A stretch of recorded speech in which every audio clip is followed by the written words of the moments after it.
Sometimes you feel too tired or too lazy to read, even when you know your exams are just around the corner. You not only feel, but you know that your distractions are getting the best of you, killing off the urge to read. That is why, in a previous video, I gave 5 tips on how to study even while you feel lazy. Please check the description box below for the link. However, the fact is, you can't maintain an active study life all the time. So, you would be deceiving yourself if you claim never to feel lazy. But then, feeling lazy could be a good thing. In this video, I'm going to tell you exactly how to use laziness to your advantage. Let's go.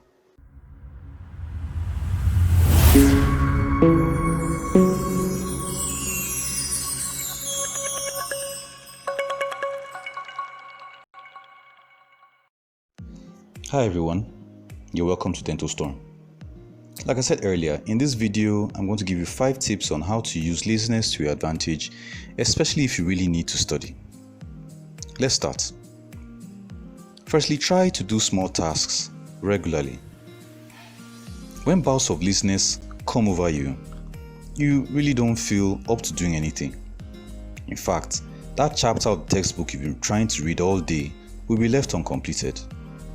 The thought of going back to read it up stops you in your tracks. But hey, why not try reading that chapter paragraph by paragraph? If you feel choked up by your study sessions, space them out and reduce the time spent per session. Doing this regularly will certainly ensure you achieve your goals. Though it may be slow, it won't give you that feeling you're working too hard to study.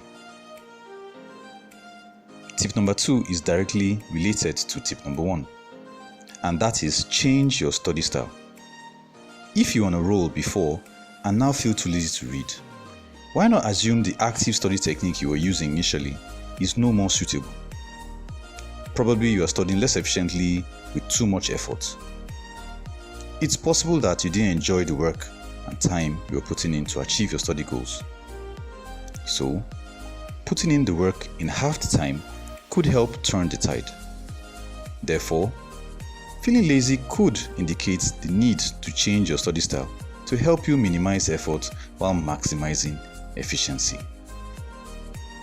Tip number 3 is simply think. During your time of laziness, I can bet the only thing you did at the time was get lost in your thoughts. But if I were to ask you, how clear were your thoughts at that time? You could answer, crystal clear, surreal, wonderful. This happens because during periods of laziness, your thinking is at its best. All the study goals you've been trying to achieve, your pursuit of academic excellence, as well as all the attendant distractions now take a back seat, allowing you to re-energize and re-strategize. We are sometimes chasing those goals that we fail to take a step back to think of what we are doing and why we are doing it. So, being deliberately lazy should allow us to think so we can view our study goals better and make necessary changes. If you like what you see, please click the thumbs up button, share the video, and leave a comment in the section below. I would really love to hear from you. Okay, let's carry on.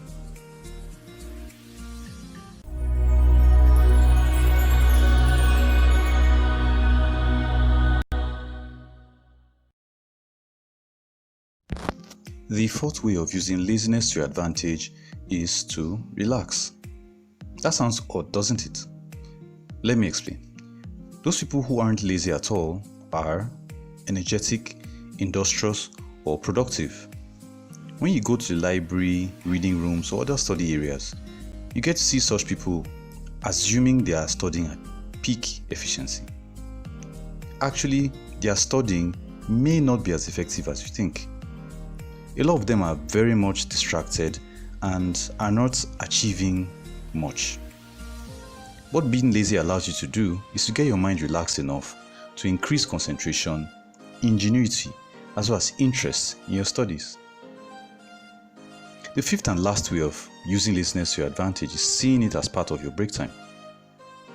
While scheduling your study sessions, make time to laze away, extending it as long as that spell of laziness lasts, before returning back to studying. Doing things this way kind of makes it a routine, and soon enough you will get used to it.